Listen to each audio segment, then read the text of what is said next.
Hello and welcome to Express News. I'm Abhishek Mahajan. In the next half an hour, we'll get you all the latest news and updates. Let's start with our top story. Prime Minister Narendra Modi inaugurated and laid the foundation stone of various development projects in Varanasi today through video conference. The Prime Minister launched 16 schemes worth rupees 220 crore and informed that the work has already begun on 14 schemes worth rupees 400 crore in Varanasi. Addressing the event, the Prime Minister said tourism is also a part of the development plan of the city and countryside in Varanasi. He said this development in itself is an example of how Varanasi has gained the pace of development in every field like cleanliness of river Ganges, health services, road infrastructure, tourism, electricity, youth, sports, farmer, etc. PM said that today renovation of sewage treatment plant project under Ganga Action Plan has been completed. He listed the infrastructure works carried out in Varanasi like ghats being decorated, introduction of CNG to reduce pollution, tourist plaza at the Shashwamedh Ghat. Prime Minister stressed that the connectivity of Varanasi has always been a top priority of the government. He said new infrastructure is being constructed so that the people of Kashi and the tourists don't waste their time in traffic jams. He remarked the road connecting Babatpur to the city has also become a new identity of Varanasi. Prime Minister wished the people on Diwali, Govardhan Puja and Bhaiya Dooj and urged them to promote local for Diwali a lot and also to proudly propagate great local goods and said this will strengthen the local identity. The air quality in Delhi has deteriorated further, falling into the severe category. According to the Central Pollution Control Board, the city's air quality index was recorded 484 as of 8 this morning in Anand Vihar. AQI at ITO was recorded at 472. Other areas in the national capital have also recorded AQI in the severe category. The National Green Tribunal today imposed a complete ban on the sale and use of all kinds of firecrackers in Delhi and NCR. The ban will come into effect from midnight of November 9th and will last until midnight of November 30th. All arrangements are in place by the Election Commission of India for counting of votes for the Assembly elections. On Tuesday, the counting will begin at 8 a.m. tomorrow. Postal ballots will be counted first. There will be more than 24 rounds of counting this time. For the counting of votes, 55 counting stations have been set up in 38 districts of the state where the counting of votes will be done following COVID protocols. Counting of 28 by-elections will also be held at 8 a.m. tomorrow. In view of the sensitivity of 16 seats in Gwalior and Chambal divisions, the Election Commission has decided to deploy additional forces. Through webcasting, the Chief Electoral Officer will directly monitor through office cameras. Special Police Supervisor of the Commission, M.K. Das, will be present throughout the time so that immediate decision can be taken under special circumstances. The Bombay High Court refuses to grant bail to Republic TV promoter Arnab Goswami, who was arrested last week in the 2018 abetment to suicide case. In the Union Territory of Jammu and Kashmir, the Civil Secretariat, the seat of Jammu and Kashmir UT administration, opened in Jammu today after functioning in summer capital Srinagar for 6 months as part of the nearly 150-year-old practice known in the Union Territory as Darbar Move. Lieutenant Governor Jammu and Kashmir Manoj Sinha took salute as the Civil Secretariat reopened in Jammu as part of Darbar Move. Adequate security arrangements have been put in place to ensure smooth functioning of the Civil Secretariat and other MOVE offices including the Raj Bhavan and Police Headquarters in Jammu. Union Minister of Coal and Mines Prahlad Joshi today addressed the media on completion of bidding process for commercial coal mine auction in New Delhi. The minister said that the results of the auctions have been historic.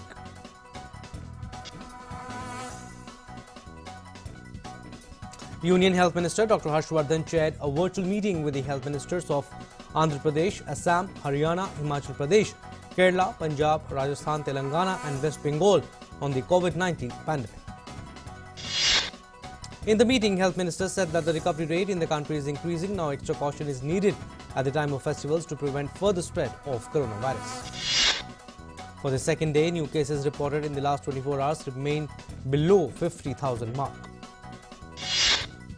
45,903 persons have tested positive for COVID-19 in the last 24 hours. New Delhi cases continue to trend downwards with the success of Jan Andolan promoting COVID-appropriate behavior. The trend of recoveries outnumbering new cases has continued for the 37th day, with 48,405 cases recovering in the last 24 hours. This trend has continued to shrink the active caseload of India, which is presently 5.09 lakhs, with a manageable contribution of 5.95% of India's total positive cases. India's active caseload stands at 5,09,673. Recovery rate has also been boosted with the trend of recoveries exceeding new cases. It presently stands at 92.56%. Total recoveries today stand at 79,17,373. The gap between recovered cases and active cases has steadily widened to 74,07,700. India's cumulative positivity rate has also declined as new cases declined, but focus on testing remains a prime commitment of the centre and the state, union territories governments. India's cumulative positivity rate has dropped to 7.19% today. The Ministry of Health and Family Welfare issued a graph showing cumulative positivity rate in the last 3 weeks. According to the Indian Council of Medical Research, 8,35,401 samples tested in the last 24 hours, while the cumulative testing figure stands at 11,85,72,192. The 15th Finance Commission, led by Chairman N.K. Singh, today submitted its report for the period 2021-22 to 2025-26 to the President. Members of the Commission also accompanied the Chairman. The Central Bureau of Investigation has registered a case against Mandsaur-based private company and others, including its directors and unknown public servants, on allegations of cheating the consortium of UCO Bank, Corporation Bank and Punjab National Bank during 2011-2013 through various activities. The company has caused loss of rupees 106.56 crore to UCO Bank, Corporation Bank and Punjab National Bank during 2011-13, though diversion of funds and submission of false financial statements. Benchmark indices rallied for the 6th consecutive session and closed at the record high levels today, supported by the positive global cues. BSE Sensex jumps by 704 points to close at 42,597.43 today. Nifty also rose by 197.50 points to plunge at 12,461.05. Gold prices today registered a high to settle at 51,190 rupees per 10 gram. Silver prices dipped today to reach 65,400 per kilogram. Rupee depreciated by 0.003 to close at 74.16 against the US dollar. Crude oil prices also rose by 5.97% to reach at 2,931 rupees. Celebrations by supporters of Democrat Joe Biden continued in Washington on Sunday, the day after he clinched the US presidential elections. A constant flow of people gathered near the White House at Black Lives Matter Plaza to celebrate the election of the new US leadership. Former US President George W. Bush on Sunday called up President-elect Joe Biden and Vice President-elect Kamala Harris to congratulate them on their election victory. He also called Kamala Harris to congratulate her on her historic election to the vice presidency. US President-elect Joe Biden has announced a 12-member COVID-19 task force to mount an effective response to the pandemic that has infected millions and damaged the US economy. As of now, more than 5 crore 7 lakh coronavirus cases have been reported worldwide, with over 12 lakh 62,000 deaths. Over 3 crore 58 lakh people have recovered from the virus.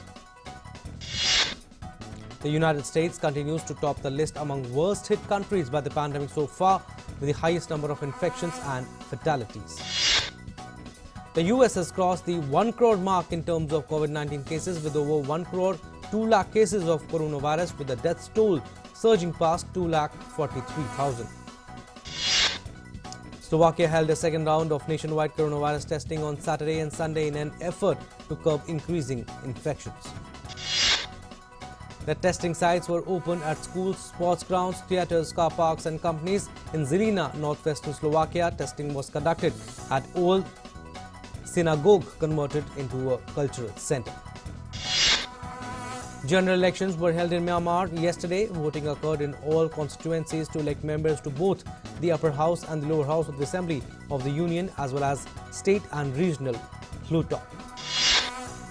In Azerbaijan, people celebrated on the streets of Baku after President Ilham Aliyev said on Sunday that his country's forces had taken Shusha, which is the second largest city in the Nagorno-Karabakh enclave.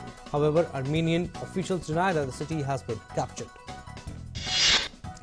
Meanwhile, an update on Storm Eta as it has moved from Cuba. Residents of Florida were preparing themselves as tropical storm Eta began to head towards the southern U.S. state. The NHC has issued a hurricane warning and storm surge warning for the Florida Keys from Ocean Reef to the dry Tortugas, including Florida Bay. In Thailand, a large number of protesters marched to the Grand Palace in Bangkok demanding royal reforms. Protests in the country have been ongoing against the government of Prime Minister Prayut Chan-o-cha, which have included demands for reform of Thai monarchy, unprecedented in the contemporary era. Bolivia's Luis Arce is sworn in as president, ushering the country's powerful Socialist Party back into power a year after long-term leftist leader Evo Morales was ousted amid angry protests that sparked off a political crisis. Arce pledged to defeat the pandemic in the country, to heal political rifts and put an end to fear after deadly violence last year. Thousands of people rallied in the Georgian capital Tbilisi to support opposition parties that have rejected the result of October 31st parliamentary elections and called for a fresh vote. Members of the British royal family and government laid wreaths during a national service of remembrance at the Cenotaph on the Whitehall in London. Japan formally proclaimed Crown Prince Akishino as heir to the throne. The move is followed by Akishino, his elder brother, Emperor Naruhito, becoming monarch last year following their father's abdication. A rare photograph of the astronaut Neil Armstrong on the surface of the moon is up for auction at Christie's. The photograph was taken during the Apollo 11 mission in 1969 when Armstrong became the first human to set foot on the moon. A Soviet-era ground effect plane has been recovered on a beach in the Russian Caspian Sea city of Derbent, where it is expected to become a museum exhibit. Madame Tussauds London redressed Donald Trump's waxwork in the wake of US election results. The Waxwork Museum clothed the current president in golfing attire to reflect the fact that he will have more time on his hands in 2021 after losing the election. Renowned Indian artists like Sudarshan Patnaik have paid tributes to the US President-elect Joe Biden and Vice President-elect Kamala Harris in a creative fashion. Take a look. Sports now. BCCI announced a revised squad on Monday that will tour Australia for Tests, T20Is and ODIs. The big news was that India captain Virat Kohli will only feature in the Adelaide Test, that is the first test, as he has been granted paternity leave by the Board of Control for Cricket in India. Rohit Sharma will not feature in the limited over series but would be available in the red ball format for the Border Gavaskar Trophy. The selection committee has added Sanju Samson as an additional wicket-keeper to India's ODI squad. Varun Chakravarti has been ruled out of the T20I series owing to a shoulder injury. The selectors have named T. Natarajan as a replacement. Tennis now. Daniil Medvedev won the Paris Masters for the first time by beating Alexander Zverev 5-7, 6-4, 6-1 for his 8th career title and 3rd at a Masters event. Daniil Medvedev claims his first title of the year after roaring back from one set down to win the Paris Masters and end Alexander Zverev's red-hot streak. Tennis player Ramkumar Ramanathan finished runners-up at a Kentel Challenger as he lost 6-4, 6-4 to 7th-seed Sebastian Korda. Football now. In English Premier League, heavyweights Manchester City and Liverpool played out an entertaining 1-1 draw. Mohamed Salah scored a penalty after another controversial handball decision to give visitors the lead. Gabriel Jesus scored a brilliant equalizer to bring City level just after the half-hour mark on Sunday. Kevin De Bruyne spurned a golden chance to put Pep Guardiola's men ahead, missing from the spot.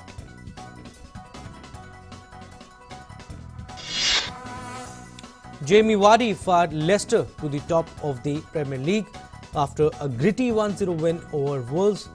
The striker's early penalty sent Brendan Rodgers' side to the summit following a third straight victory. Leicester have won 18 points in their opening 8 Premier League games, the best start to a top-flight season and the best start to a season since winning 19 points in their first 8 games in 2008 and 2009 in League One. Also, manager Jose Mourinho hailed Harry Kane's special qualities after the striker's 150th Premier League goal earned Tottenham victory at West Brom. A third successive league victory temporarily lifted Tottenham Hotspurs to the top of the table on Sunday before Leicester City replaced them after their 1-0 win against Wolves.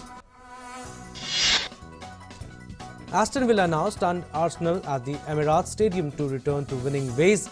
Dean Smith's side recorded a famous victory over Premier League champions Liverpool earlier in the season and proved that it was more than a one-off as they outclassed the Gunners to leave North London with a 3-0 win. Oli Watkins nets double to leave Mikel Arteta's side in the bottom half of the Premier League table heading into the international break. Now Real Madrid were thrashed 4-1 at struggling Valencia on Sunday. Madrid took the lead through Karim Benzema but presented Valencia with 4 gifts at Mestalla, including 3 spot kicks and an own goal scored by Rafael Varane to fall to another surprise defeat. Carlos Soler scores a hat-trick of penalties to stun La Liga champions and pile the pressure back on Zinedine Zidane. Now reigning champions Real were looking to move 1 point behind Spanish top-flight leaders Real Sociedad before the international break, but Zinedine Zidane's side remained 4 points off the summit after this heavy defeat, although they do have a game in hand. Real Sociedad regained top spot in La Liga on Sunday after winning 2-0 against a depleted Granada.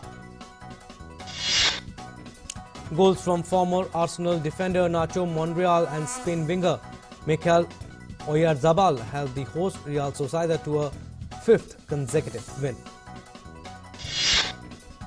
And now international table tennis returns after 238 days. With Women's World Cup in China, Women's World Cup began on Sunday behind closed doors with 21 players from across the globe taking part over 3 days. Slovenian Primož Roglič was crowned king of the Vuelta a España for the 2nd successive year. It was a sweet moment for the 31-year-old former ski jumper whose hopes of winning this year's Tour de France were snatched away in dramatic circumstances on the penultimate day. Suzuki's Joan Mir edged out teammate Alex Rins to claim his maiden MotoGP victory at the European Grand Prix, extending his lead at the top of the World Championship standings. Actor Anil Kapoor extended birthday wishes on Twitter to his son and actor Harshvardhan, who turned 30 today. Actress Deepika Padukone has completed 13 years in Bollywood. She changed her Twitter account to Shanti Priya to celebrate her debut with the movie Om Shanti Om. Actress Taapsee Pannu has shared a glimpse of her upcoming sports drama movie Rashmi Rocket, produced by Ronnie Screwvala. The film is set to hit theatres in 2021.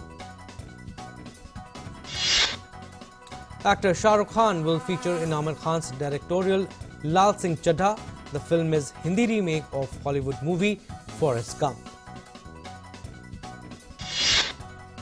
Today is birth anniversary of actor, director and screenwriter Shankar Nag. Died at an early age of 30, Shankar Nag is well known for his work in Kannada language films and television. Today is the birth anniversary of Australian-American actress Hetty Kiesler, part of 30 films in her acting career. Kiesler died in the year 2000. Game show host Alex Trebek has died at the age of 80. He was one of the most recognizable personalities on American television. American actress, singer, songwriter and rapper Solana Imani-Rowe, professionally known as SZA, has turned 31 today. She has written songs for other female artists including Beyonce, Nicki Minaj and Rihanna.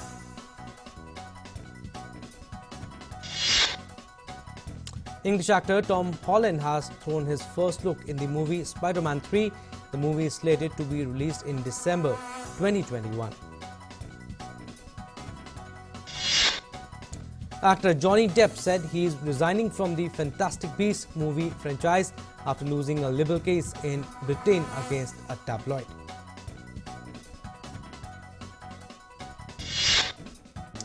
Well, that's all we have in Express News. Stay tuned for more news and updates. Namaskar.